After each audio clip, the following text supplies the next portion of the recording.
இந்த புதிய மாதம் ஆகிய ஆகஸ்ட் மாதம் என் ஜனங்களுக்கு, என் பிள்ளைகளுக்கு, எங்களுக்கு ஒரு ஆசீர்வாதத்தின் மாதமா நீ வைத்து நீ சொன்னீரே, குறைவுகளை எல்லாம் கர்த்தராகிய கிறிஸ்து இயேசுக்கள் மகிமையிலே நிறைவாக்குவேன்.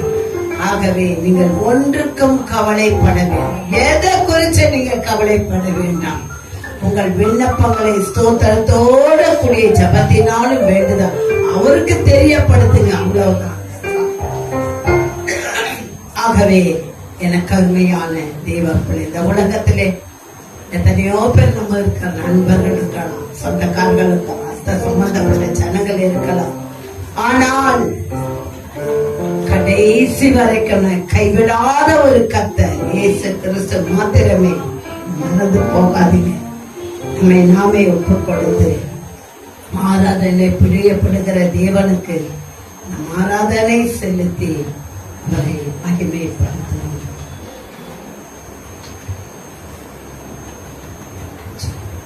சொந்தம் என்று சொல்லிக் கொள்ள உம்மை விட யாரும் இல்லை. ஆமென். சொத்து என்று அள்ளிக்கொள்ள உம்மை விட ஏதுமில்லை. ஆமென். சொந்தம் என்று சொல்லிக் கொள்ள உம்மை விட யாரும் இல்லை. சொத்து என்று அள்ளிக்கொள்ள உம்மை விட ஏதுமில்லை. Yeah.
கஷ்டம் என்று சொல்லும்போது யாருமே உதவி செய்ய வரமாட்டாங்க. ஆனா நம்முடைய கர்த்தராகிய இயேசு கிறிஸ்து அவர் மறவாத தேவன், மாறாதவர். அவர் தயவான நன்னை நடத்துகிறார். ஆமென். அல்லேலூயா. அவர் வாக்குத்தத்தங்களாலே நிரப்புகிறார், அவர் வார்த்தையாலே நிரப்புகிறார். இந்த வாக்குத்தத்தம் நமக்கு எவ்வளவு ஆறுதல் தருகிறது, எவ்வளவு ஆறுதல் தருகிறது. நன்றி. என்னை மறவா இயேசுநாதா, உந்தன் தயவால் என்னை நடத்தும். என்னை மறவா இயேசுநாதா, உந்தன் தயவால் என்னை நடத்தும்.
இயேசுநாதா உந்த தயவால் என்னை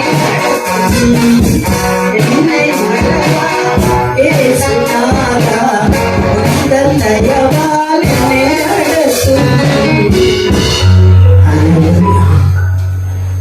நாம் நம்மிலே மகிமைப்படுகிறோம். நம் தேவனாகிய கர்த்தர் நம்மை அழைத்தவர் அவர் உண்மை உள்ள தேவன்.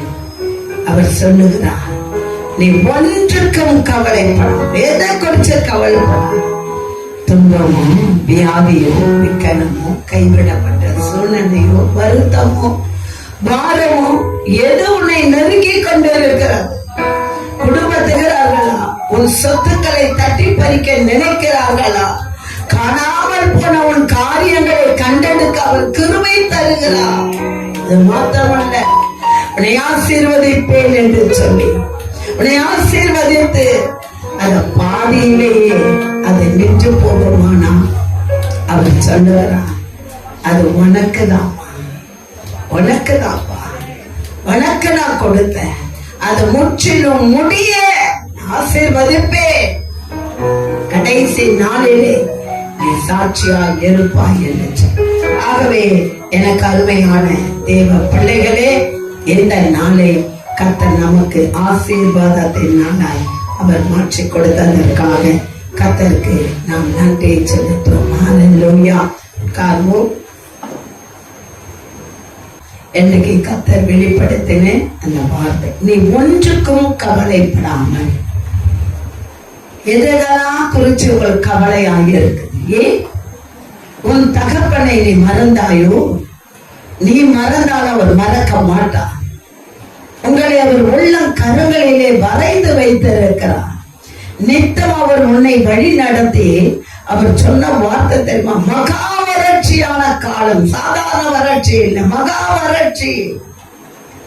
எந்த பக்கம் திரும்பினாலும் பிளாக்கா இருக்கிறது. என் தாய் என் கருவிலே தெரிந்து கொண்ட தேவன் என்னை ஊழியக்காரியாதான் அவர் தேர்ந்தெடுத்தார். ஆகவே தேவனாகிய கர்த்தர் என்னோட இருந்தபடினாலே எனக்கு தாங்க பெறணும், தப்பிச்சல்ல வழி செய்தார். ஏன் என்று சொன்னா, சில சமயங்களிலே ஆசீர்வாதங்கள் நமக்கு பிளாங்கா தான் தெரியும். நம்ம செய்கிற தவற மறந்துடுவோம். பழையத்துக்கு யார் மேல போடுவோம்? யார் மேல போடுவோம்? ஏசப்பா எனக்கு ஒண்ணுமே, உனக்கு ஒண்ணுமே செய்யலையா? நீ நினைச்சு பாரு. குறை சொல்லுகிறதை நாம் விட்டுவிட வேண்டும். நாம் தேவனாகிய குறை சொல்லுவதற்கு நம்மகிட்ட என்ன இருக்கிறது யோசித்து பாருங்க. அநேக பேர் இருக்காங்க, ஏசப்பா எனக்கு ஒண்ணுமே செய்யல, நீ உயிரோட இன்னைக்கு இருக்கிறீ, அதுவே பெரிய கிருபை. உன் சத்துருக்களுக்கு மத்தியில் உலாவிக் கொண்டு இருக்கிறாயா, அதுவே உனக்கு கிருபை. என்றைக்கோ உன்னை குத்தி கொன்று போட்டு இருக்க வேண்டிய உன்னை அவர் செட்டையின் கீழே பாதுகாத்து மறைத்து வைத்திருக்கிறாரே, அதுவே ஒரு பெரிய கிருபை. உன்னை இவ்வளவு தூரம் படிக்க வச்சு உன்னை ஒரு வேலையை கொடுத்து உன்னை வைத்திருக்க, அது பெரிய கிருபை. உன் வாழ்க்கையில வந்த ஒவ்வொரு போராட்டங்களுக்கும் எதிர்நீச்சல் போடுவதற்கு வேண்டிய கிருபையை கொடுத்தாரே, அதுவே உடைய கிருபை. யோசித்து பாருங்க. குறை சொல்லுவதற்கு நம்மிடத்தை என்ன இருக்கிறது? எதை நம்ம செஞ்சுட்டோம்? உங்களுக்கு என்ன செஞ்ச? நீ என்ன செஞ்ச? உன ஒப்பு கொடுத்தியா? ஊழியம் செஞ்சியா? இல்ல வேற ஏதாவது காரியத்தை செஞ்சியா? இல்ல நான் கிராம ஊழியம் செஞ்சேன், நான் இவ்வளவு ஆத்துமாக்கள் ஆதாயம் பண்ணினேன், நான் இந்த காரியத்தை செஞ்சேன், நான் சபைக்காக காத்திருந்தேன், சபையை சுத்தம் பண்ண. எத்தனை பேர் இதெல்லாம் செய்வீங்க? சபையை பாருங்க எப்படி இருக்குது. செஞ்சா நான் செய்யணும், அந்த பொண்ணு வந்து செய்ய. யோசிச்சு பாருங்க. போட்டி. யார் உங்களை கைய பிடிச்சுக்கிறாங்க? சொல்லுங்க, யார் பிடிச்சுக்கிறாங்க? அவன் நம்ம ஒண்ணு செய்யுதல். ஆனா கர்த்தரிடத்தில் கேள்வி கேட்பது தவறு. கேள்வி கேட்கறதுக்கு அதிகாரமே இல்லை. வேதம் சொல்லுகிறது, கேள்வி கேட்பதற்கு நீ யார்? நீ யாரு? அவரை கேள்வி கேட்பது எனக்கு கூட அதிகாரம் கிடையாது. நான் ஏதோ ஒரு வழியிலே வழி தப்பி போகும்போது வழியில வர சிங்கம் என்னை அடிக்க வந்தாலும் அவர் குறுக்க வந்து அந்த நேரத்தை அவர் காப்பாற்றிக் கொண்டு இருக்கிறார். ஆமா, சத்துரு நமக்கு விரோதமாய் வரும்போது அந்த நேரத்தை ஒரு ஆலோசனை கொடுக்கிறார். தப்பி செல்ல வழி செய்கிறார். அவர் நம்மோடு கூட தான், நாம தான் வழி விலகி போகிறோம். எனக்கு அருமையான தேவ பிள்ளைகளே, ஒரே செய்தி தான், நேற்று இந்த செய்தி தான் கொடுத்தேன். ஆனா வார்த்தைகள் வேறு. 10 முறை செய்தி கொடுத்தாலும் 10 முறை வார்த்தைகள் மாறும். எனக்கு அருமையான தெய்வ பிள்ளைகளே, நீ கர்த்தரை குறை சொல்வதை விட்டுவிட்டு உன் குறைகளை எப்படி நிவர்த்தி செய்ய வேண்டும், அதற்காக பரிகாரம் என்ன செய்ய வேண்டும், தேவனுக்கு எப்படி நாம் ஐக்கியமாக வேண்டும், நம்மிடத்தை என்ன குறைவு உண்டு, முதல்ல அதை நம்ம சோதிக்கணும். அதை நம்ம சோதிக்க மாட்டோம், அதை யோசிக்க மாட்டோம். கொஞ்ச நேரம் உட்காந்து ஏன் எனக்கு இந்த நிலைமைன்னு நீ கொஞ்சம் நினைச்சு பாரு. அப்படி கண்ணை மூடுனியா அப்படியே வரும், டிவியில பாக்குற மாதிரி பார்ப்போம். ஓஹோ, நாம் செய்த தவறுதான் இன்னைக்கு இந்த நிலைமைக்கு வந்திருக்கோம். ஆனாலும் வேதம் சொல்லுகிறது, என் நாமத்துக்கு பயந்திருக்கிற உங்கள் மேலே நீதியின் சூரியன் உதிக்கும், அதன் சட்டையின் கீழே ஆரோக்கியம் இருக்கும், நீ வெளியே புறப்பட்டு போய் கொழுத்த கன்றுகளை போல வளர்க்கப்படுவது வேதம் சொல்லுகிறது. எனக்கு அருமையான தேவ பிள்ளைகளே, ஆனாலும் என்ன வந்தாலும், எது நேரிட்டாலும், பிரச்சனை வந்தாலும், போராட்டம் வந்தாலும், கண்ணீர் வந்தாலும், உன்னை கேவலமா நினைக்கிறாங்கல்ல, உன்னை தள்ளிவிட நினைக்கிறாங்கல்ல, நீ தள்ளப்பட்ட கல்ல போல இருக்கிறல்ல, ஐயோ என்னை நெருக்கினவன் எனக்கு முன்பாய் நன்றாய் வாழும் பொழுது நான் என்ன செய்தேன், நீ என்ன செய்தன்னு உன் மனசாட்சியை கேளு. தேவனை தேட வேண்டிய நேரத்திலே தேடினாயா? நெருக்கம் வருவது மட்டும் கர்த்தரை நோக்கி நீ கூப்பிடுகிறான். பவுல் அப்போஸ்தலன் சொல்லுகிறான், வாழ்ந்தாலும் தாழ்ந்தாலும் விழுந்தாலும் எழுந்தாலும் நான் எப்பொழுதுமே என் தேவனை எனக்கு முன்பாய் நான் நிறுத்திருக்கேன். நீ செஞ்சிருக்கியா? அப்ப கூட உனக்கு அதிகாரம் கிடையாது. அவன் சொல்லுகிறான், நான் பட்டினியாக இருந்தாலும் நான் பரிபூரணம் அடைவேன். எனக்கு ஆகாரமே இல்லைனாலும் பரவாயில்லை, என் ஆத்துமத்துக்கு வேண்டிய ஆகாரத்தை கர்த்தர் கொடுக்கிறார் என்று சொல். ஆகவே கர்த்தர் சொல்லுகிறார், நீ ஒன்றுக்கும் கவலைப்படாத.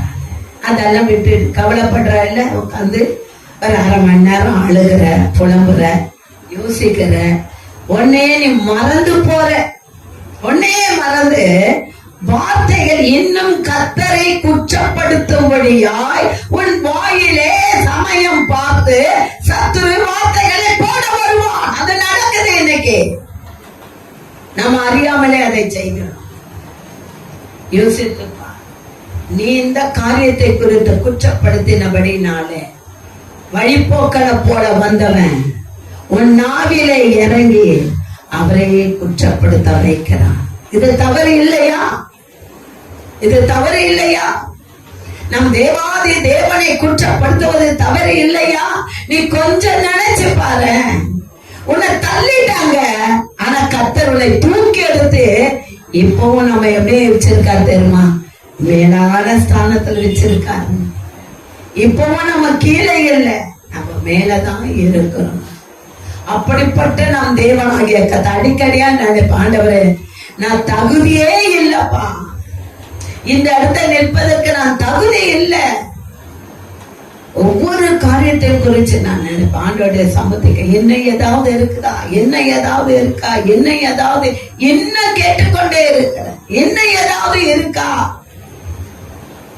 என் தேவரே, என்னை ஆட்சி தேய்ச்சினீர், என்னை தூக்கி எடுத்தேன், உன்னை பிள்ளையாய் மாற்றி மார்பிலும் தோளிலும் போட்டு சுவிப்பெல்லாம் பயங்கரமா இருக்கு எனக்கு பிரச்சனை.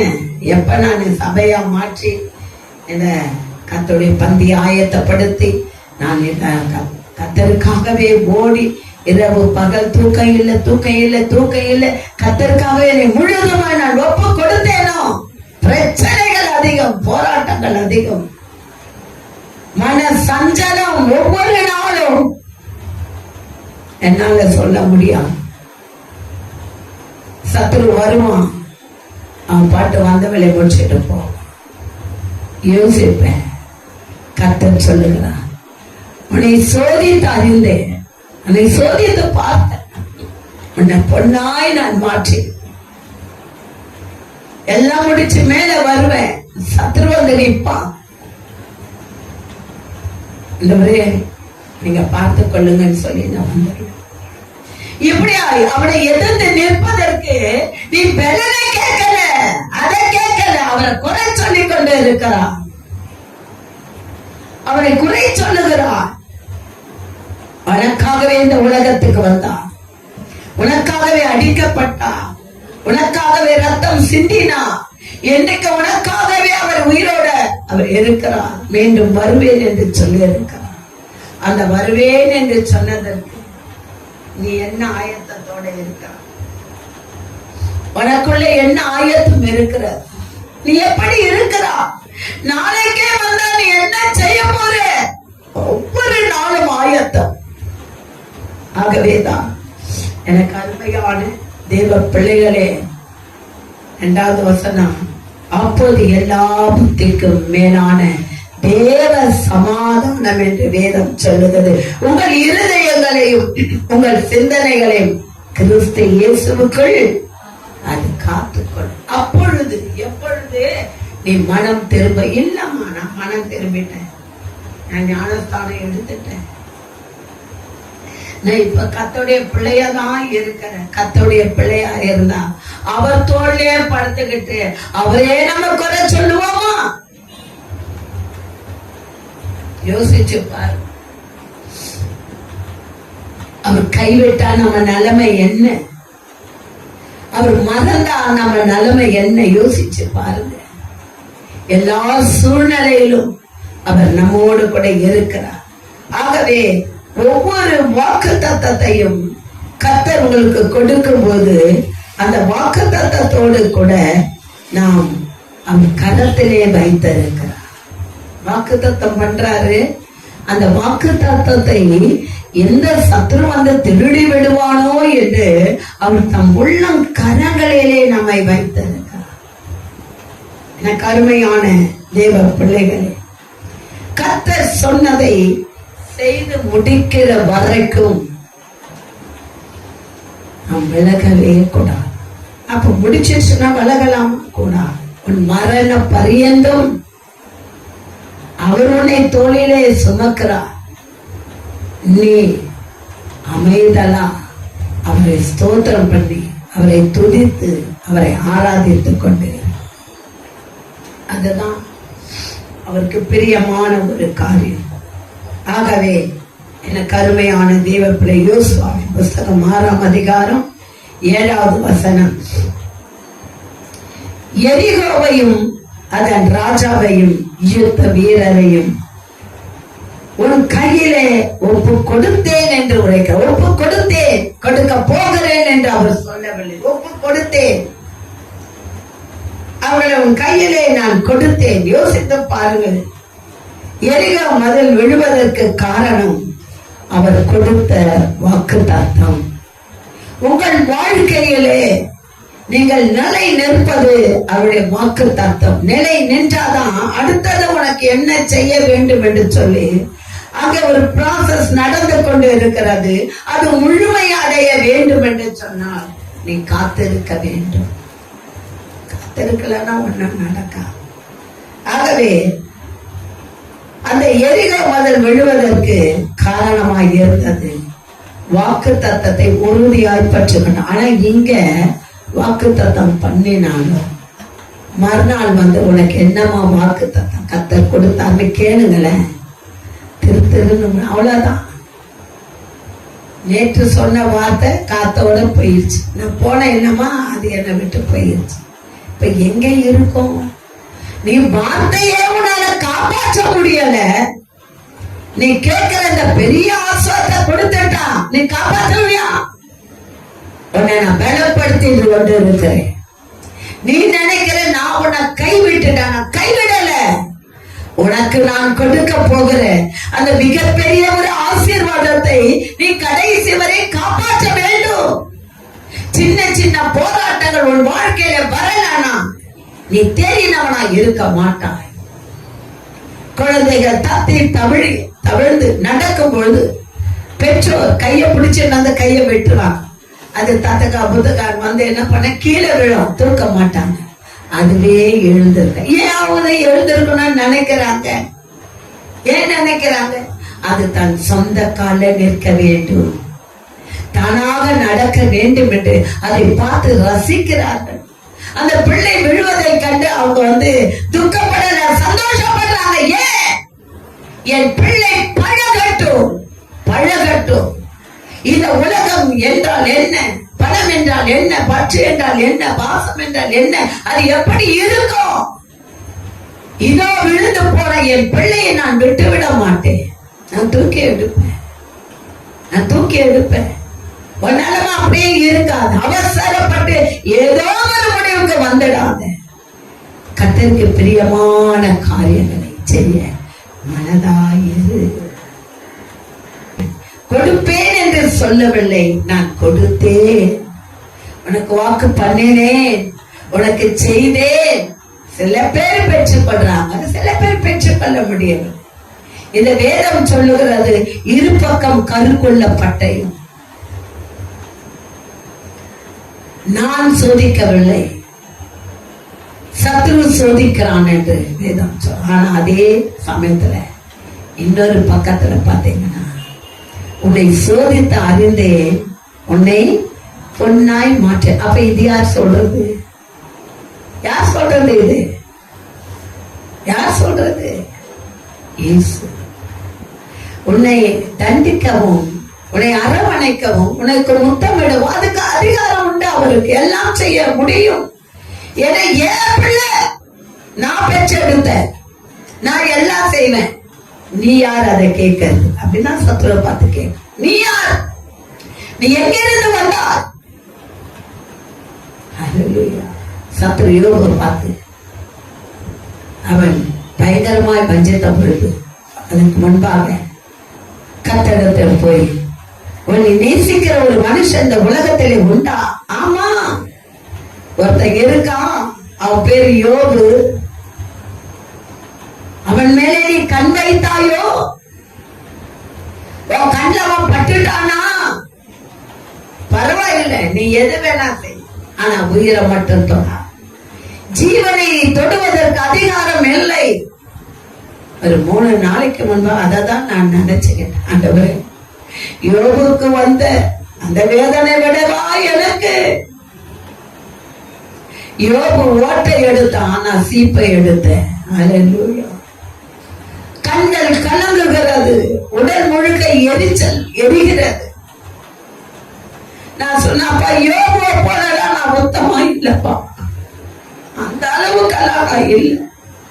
ஆனா எவனை இவ்வளவு நம்பிக்கை நீங்க வச்சிருக்கிறீங்களா? என்ன வந்தாலும் எது நடந்தாலும் நான் உம்மை வீட்டு விலக மாட்டேன்.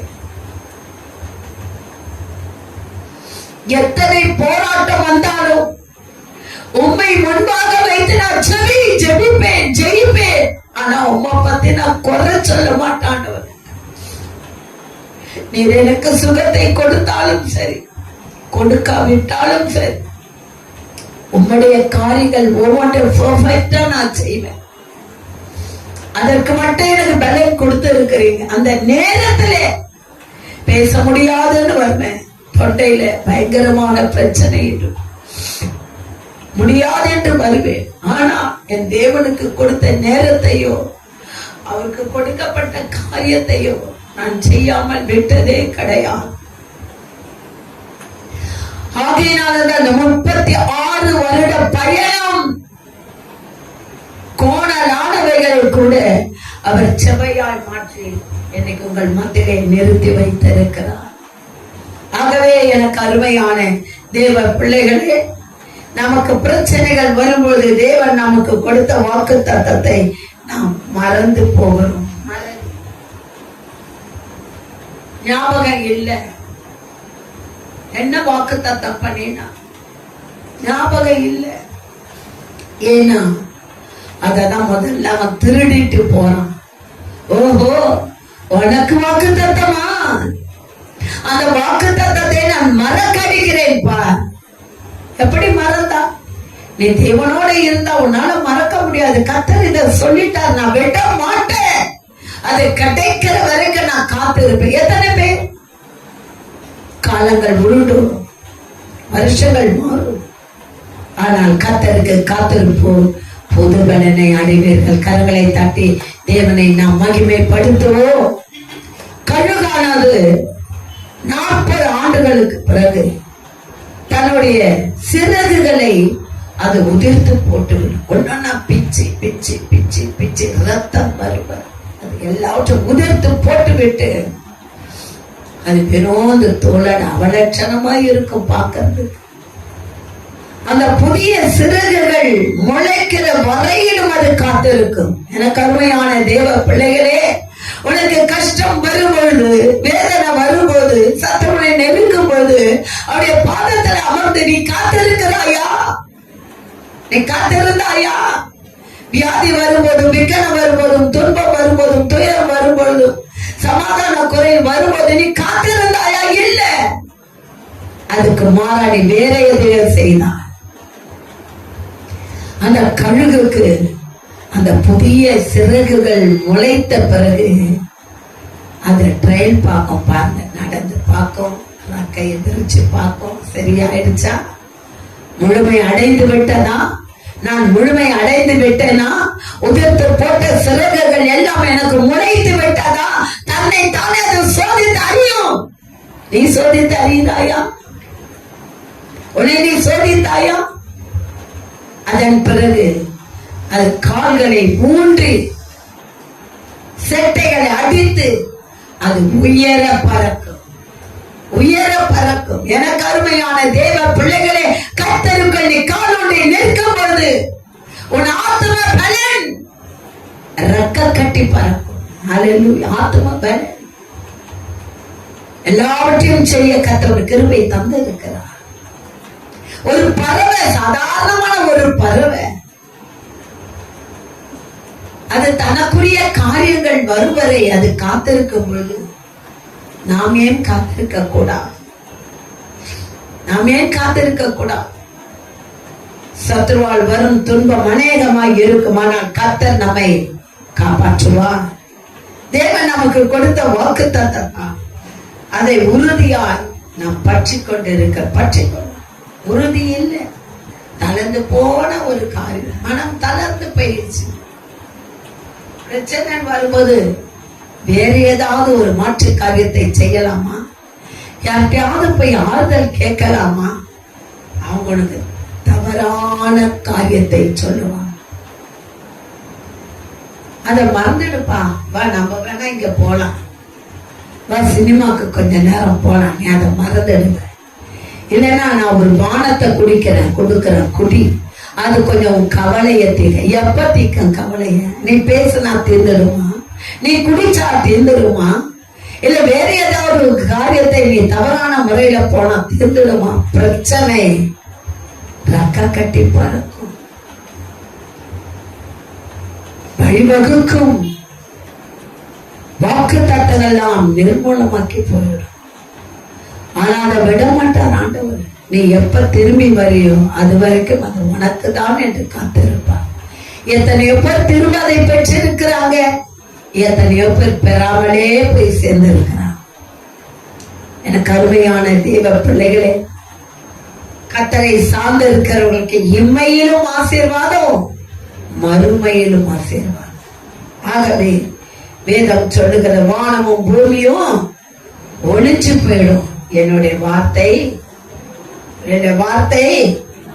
ஒழிந்து போவதில்லை. வாக்கு தத்தம் பண்ணினவன் உண்மை உள்ளவர். என்ன ஆகமத்திலே சொல்லப்பட்டு இருக்கிறது 23:19, பொய் சொல்ல தேவன் மனிதன் அல்ல, மனமாற அவர் மனப்புத்திரனும் அல்ல, சொன்னதை செய்யாமல் இருப்பாரோ? அவர் உனக்காய் ஒரு காரியத்தை செய்து கொண்டிருக்கிறார், அதுக்குள்ள நீ அவசரப்பட்டு விடுகிறார். நீ அவசரப்பட்டு தவறான முடிவு எடுத்தால் அது யாருக்கு நஷ்டம்? அவருக்கா? இல்ல, நமக்கு தான். தவறான முடிவுக்குள்ள போகாது, தவறான வார்த்தைகளை கேட்காதீங்க, தவறான சம்பாஷணைகள் வேண்டாம், தவறான முடிவு வேண்டாம். யோபுக்கு ஒரு பிரச்சனை வந்ததுன்னா வேதம் சொல்லுகிறது அவனை குறித்து, அவன் உத்தமன், அவன் சன்மார்க்கன், அவன் தேவனுக்கு பயந்தவன், பொல்லாப்புக்கு விலகி அவன் காத்துக்கொண்ட மனுஷன். கர்த்தர் அவன் மேலே நம்பிக்கை வைத்தார். எனக்கு அருமையான தேவ பிள்ளைகளை உன் மேல நம்பிக்கை வைத்து அந்த சத்துருக்கு அனுமதி கொடுக்கிறார். அவர் கொடுத்தார் அனுமதி. போய் பார், என் பிள்ளை யார் என்பதை நீ அறிந்து கொள்ளுவார். ஆனா உங்ககிட்ட வந்தா நீ புசுக்குன்னு விழுந்து போயிடுவ. அவங்க அப்பா பாப்பா நம்பி இந்த பிரச்சனை அனுப்புன, இவன் வந்து விழுந்து போய்விட்டான். அவள் துக்கமா மாறிடுவார், ரொம்ப துக்கமா இருப்பார். இவன் மேல போய் நான் நம்பிக்கை வச்சேனே, அவனுக்கு சவால் விட்டேனே, நீ போய்ப்பா, நீ எவ்வளவு பிரச்சனை வேண்டுமானாலும் கொடு, வேதனைய கொடு, ஆனா அவன் ஜீவனை மட்டும் தொட. ஏன் ஜீவனை தொட வேண்டாம்? ஜீவனை கொடுத்தது சத்துரு அல்ல, கர்த்தர். அதனால நீ அதை தொட முடியாது, தொடக்கூடாது. ஆகவே ஏன் அந்த ஜீவனை தொடக்கூடாது என்று சொன்னா, அவனுக்கு ஒரு பக்கம் நான் செய்து கொண்டு வருகிறேன். அவனுடைய கிரியைகள் இங்க வேலை செய்து கொண்டிருக்கிறது. அந்த பிரச்சனையை முடித்து அவன் ஜெயத்தோட வரும்போது இந்த கேடகத்தை எடுத்து அவன் கையில கொடுப்பேன். காத்திருக்காங்க. நீயும் அதை வாங்குவதற்கு தகுதியற்றவனா மாறிக்கொண்டு இருக்கிறோம். நம் சுயம் என்பது எப்பொழுது நம்ம விழுவானது காத்திருக்கும்.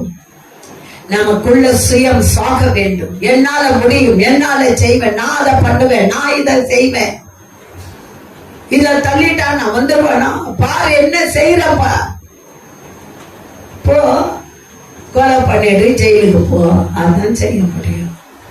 உன்னை விட்டுருமா அரசாங்கம்? ஆனா இருந்தாலும் பொண்ணு, ஐயோ பாவம் பெண், 2 பிள்ளைக்கு தாயே, விட்டுருலாம் அப்படின்னு நினைப்பாங்களா? ஐயோ பச்சை பிள்ளைய கையில வச்சிருக்கிறான், எப்படி விட்டுருவாங்க? விட மாட்டான். உனக்குரிய தண்டனை தான். நல்லா யோசிக்கணும். இந்த அளவுக்கு கொண்டு வந்து ஒரு படிதான் இப்ப ஏறி நிக்கிற. அந்த ஒரு படியிலேயே நாளை நிக்க முடியல. அடுத்தபடிக்கு எங்க போவ? எப்படி போவ? நீ எப்படி கத்தவனை ஆஸ்வதிப்பார்? சத்திரிய கிட்ட வந்தேன், என்ன என்கிட்ட இல்லை, முறியடிச்சிருவேன்.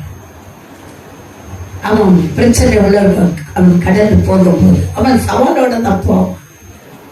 ஆனா கர்த்தர் அவன் சவாலை முறியடிப்பார். நீ அவரோட இருந்த, அவர் உன்னோட இருப்பார். அவர் உன்னோட இருக்கிறார் என்று சொன்னால் அவர் செய்யும் காரியம் அற்பமாக இருக்காது, பெரிய காரியம். ஜெயிச்சு முடித்த பிறகு அவர் சொல்வார், சத்துர பாத்தியா, என் பிள்ளைய பாத்தியா, நான் அவன் மேல நம்பிக்கை வச்சேன். அவர் படைச்ச அந்த மண்ணின் மீது அவர் நம்பிக்கை வைக்கிறார். ஆனா உலகத்தையே உருவாக்கின அவர் மீது நம்ம நம்பிக்கை வச்சிருக்கோமா? கர்த்தர் சொல்லுகிறார், ஒரு நிமிடமாவது நீ கண்களை மூடி நான் என்ன தவறு செய்தேன் என்பதை நினைத்து பாருங்கள். கர்த்தர் ஒவ்வொன்னா அனுப்புவார். நீங்க ஒன்னும் செய்ய வேண்டாம், மனஸ்தாபப்படுங்க. அந்த காரியங்களுக்கு மனஸ்தாபப்பட்ட, ஆண்டவரே நான் உன்னை விட்டு விலகி போனதுனாலதான் எனக்கு இவ்வளவு பாரங்களும் கஷ்டங்களும். ஆனா இனிமே நான் உன்னை விட்டு விலக மாட்டேன். எனக்கு கர்த்தருடைய பந்திக்கு ஆயத்தமா வந்திருக்கிறீங்க. நிச்சயமா கர்த்தர் ஆசீர்வதிப்பார். ஆகவே எனக்கு அருமையானவர்களே, இந்த பந்திக்கு ஆயத்தமா வந்திருக்கிறவர்கள் உங்களை தகுதிப்படுத்திக் கொள்ளுங்கள். தகுதி இல்லாம நம்ம எதையுமே பெற்றுக் கொள்ள முடியாது. ஆமென். தேங்க்யூ. கர்த்தர் இந்த நாளை உங்களுக்கு ஆசீர்வாதத்தை நாளை மாற்றுவதற்கு அவர் உங்கள் உள்ளத்திலே இப்பொழுது வர அவர் ஆயத்தமாக இருக்க நம் கரங்களை உயர்த்தி தேவனை மகிமைப்படுத்தி நாம் எழுந்து நிற்போம். அல்லேலூயா, அல்லேலூயா. நாம் எழுந்து நிற்போம்.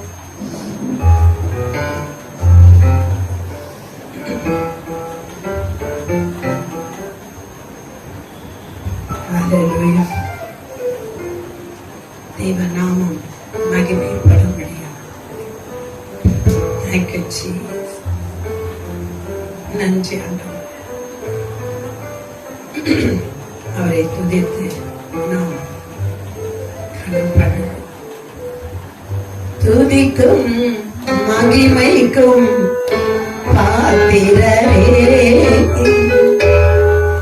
தூயவரே, என் துணையாளரே. துதிக்கும் மகிமைக்கும் பாத்திரரே, மகிமையே என் மனவாளரே. ஆராதனை ஆராதனை ஆராதனை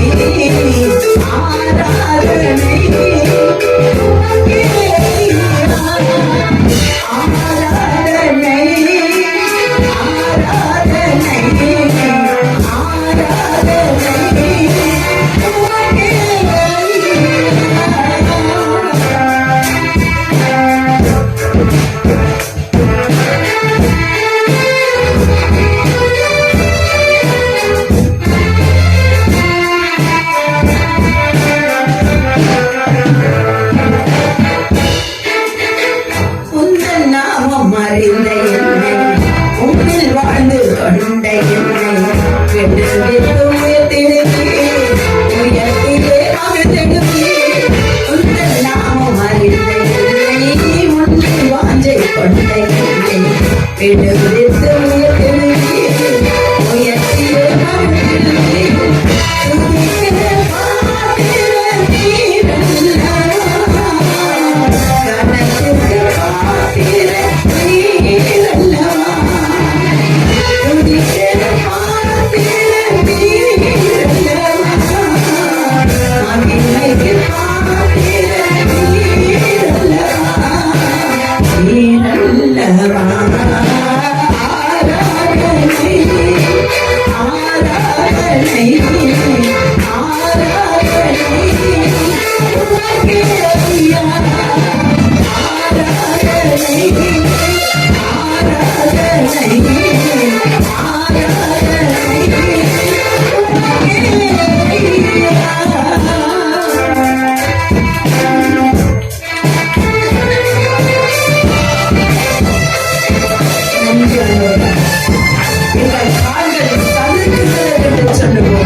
ஆராதனை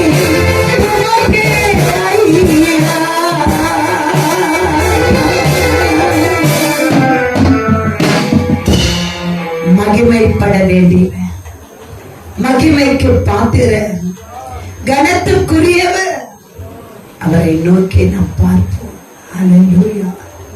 இந்த நாள் உங்களுக்கு ஒரு ஆசீர்வாதத்தின் நாள். ஏன் ஆசீர்வாதத்தின் நாள்? உங்கள் குறைகள் எல்லாம் நிறைவாக்கப்பட போகிறார். உங்கள் குறைவுகளை எல்லாம் கர்த்தர் நிறைவாக்கி கொடுக்க போகிறார். உங்கள் வேதனைகளையும் கண்ணீரையும் கவலையும் துடைத்து போட்டு நான் இருக்கிறேன், நான் இருக்க ஆறுதலை தேடி நீ வேற எங்கேயும் போகாது. ஒருவன் உன்னை ஆறுதல் படுத்த முடியாது. படுக்குழியிலே தள்ளி உன்னை வேதனைப்படுத்துவது. உலகத்தார் சொல்லுவாங்க, எரியிற ஏதோ விளக்கு எண்ணெயை ஊத்துறாங்க, நெருப்புல எரியிற நெருப்புல எண்ணெயை ஊத்துறது போலதான் இருக்கும். இங்க பற்றி எரிந்து கொண்டு இருக்கும் வேதனை. அவங்க கொண்டு வந்து என்ன அதை அதிகமாக்கிட்டு போயிடுவாங்க. ஜாக்கிரதையா இருங்க. உங்களுக்கு கண்ணு இருந்தா பாருங்க, குருடரை போல நடக்காதீங்க. கர்த்தர் உங்கள் வாழ்க்கையிலே அவர் அற்புதத்தை செய்வார். இந்த நாளையிலும் கூட பந்திக்கை நாம் ஆயத்தத்தோடு வந்திருக்கிறோம். எப்போது வேதத்தை எடுத்து நாம் வாசிப்போம். 1 Corinthians 16 அதிகாரத்திலே அவர் காட்டிக் கொடுக்கப்பட்ட அன்று ராத்திரியிலே அப்பத்தை எடுத்து ஸ்தோத்திரம் பண்ணி அதை பிட்டு, நீங்கள் வாங்கி இதை புசியுங்கள், உங்களுக்காக பிற்கப்படுகிற என்னுடைய சரீரமாய் இருக்கிறது, என்னை நினைவு கூறும்படி இதை செய்யுங்கள் என்றார். போஜனபானம் பண்ணின பின்பு அவர் அந்தபடியே பாத்திரத்தையும் எடுத்து, இந்த பாத்திரம் என் இரத்தத்தினால் ஆகிய புதிய உடன்படிக்கையாய் இருக்கிறது, நீங்கள் இதை பானம் பண்ணும் பொழுதெல்லாம் என்னை நினைவு கூறும்படி இதை செய்யுங்கள் என்றார். ஆகையால் நீங்கள் இந்த அப்பத்தை புசித்து இந்த பாத்திரத்தில் பானம் பண்ணும் பொழுதெல்லாம் கர்த்தர் மறுமளவும் அவருடைய மரணத்தை தெரிவிக்கிறீர்கள். இப்படி இருக்க எவன் அபாத்திரமாக கர்த்தருடைய அப்பத்தை புசித்து அவருடைய பாத்திரத்தில் பானம் பண்ணுகிறானோ அவன் கர்த்தருடைய ரத்தத்தையும் சரீரத்தையும் குறித்து குற்றம் கொண்டவனாய் இருப்பான். எந்த மனுஷனும் தன்னை தானே சோதித்து அறிந்து இந்த பாத்திரத்தில் புசித்து இந்த பாத்திரத்தில் பானம் பண்ண கடவுள் எண்ணத்தினாலே அபாத்திரமான போஜன பானம் பண்ணுகிறவன் கர்த்தருடைய சரீரம் இன்னதென்று நிதானித்து அறியாததினால் தனக்கு ஆக்கினை தீர்ப்பு வரும்படி போஜன பானம் பண்ணுகிறான். இது நிமித்தம் உங்கள் அநேகர் பலவீனரும் வியாதி உள்ளவர்களுமாய் இருக்கிறார்கள், அநேகர் நித்திரையும் அடைந்திருக்கிறார்கள். நம்மை நாமே நிதானித்து அறிந்தால் நாம் நியாயம் தீர்க்கப்படும். அல்லேலூயா. கண்களை மூடி நாம் செபிப்போம். பாவ அறிக்கை இடுவோம். கண்களை மூடி நம் பாவங்களுக்காக நாம் கண்களை மூடி செபிப்போம். அல்லேலூயா. அல்லேலூயா. ஆண்டவரே, என் பாவங்களை மன்னியும். ஒருவருக்கு விரோதமாய் நான் எழும்பியது உண்டானால் என் தேவனாகிய கர்த்தாவே, நீர் என் பாவங்களை மன்னித்து என்னை விடுதலையாக்கும். எப்போது உங்களுடைய சரியத்தையும் ரத்தத்தையும் நான் எடுப்பதற்கு ஆவலாய் காத்திருக்கிறேன். எந்த சத்துரும் அதை தடை செய்யக்கூடாது, எந்த விதமான பொல்லாப்பு வரக்கூடாது. என் பாவத்திலிருந்து என்னை விடுவியும் என்று சொல்லி ஜெபத்தோடு காத்திருங்க. கர்த்தர் பெரிய காரியத்தை செய்வார். என்று மாறாதது இயேசு கிறிஸ்துவின் மாறா கிருபை என்றும் குறையாதது. இயேசு கிறிஸ்துவின் மாறா கிருபை என்றும் குறையாதது.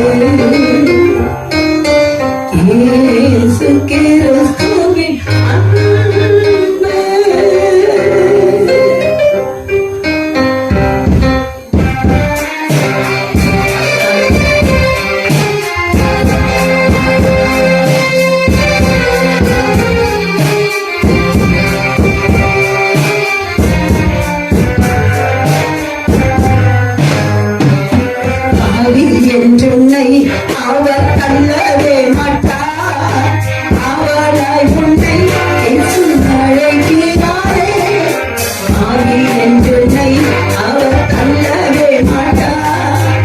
அவளாய் உன்னை பேசு அழைக்கிறாரே, தயங்கிடாதே, தாய் வாழினார், தந்தை இயேசுவில் சொல்லால் கொள்ளவா, தந்தை இயேசுவில் சொல்லால் கொள்ளவா.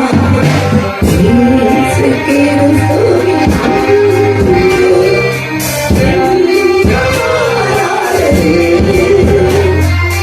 இயேசு கிறிஸ்துவின் மாறா கிருபை என்றும் குறையாதது. இயேசு கிறிஸ்துவின் அன்பு.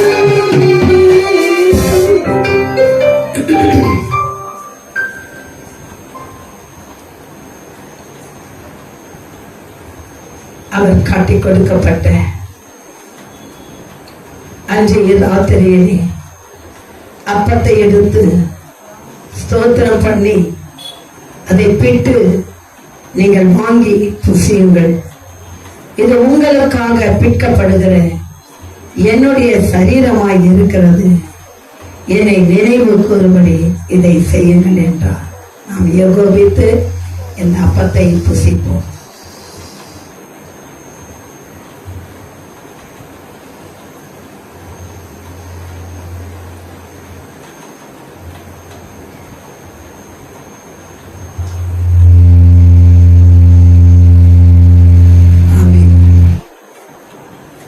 போஜன பானம் பண்ணின பின்பு அவன் அந்தபடி பாத்திரத்தையும் எடுத்து, இந்த பாத்திரம் என் ரத்தத்தினால் ஆகிய புதிய உடன்படிக்கையாய் இருக்கிறது, நீங்கள் இதை பானம் பண்ணும் பொழுதெல்லாம் என்னை நினைவு கூறும்படி இதை செய்யுங்கள் என்றார். நாம் ஏகோபித்து இந்த பாத்திரத்தில் பானம் பண்ண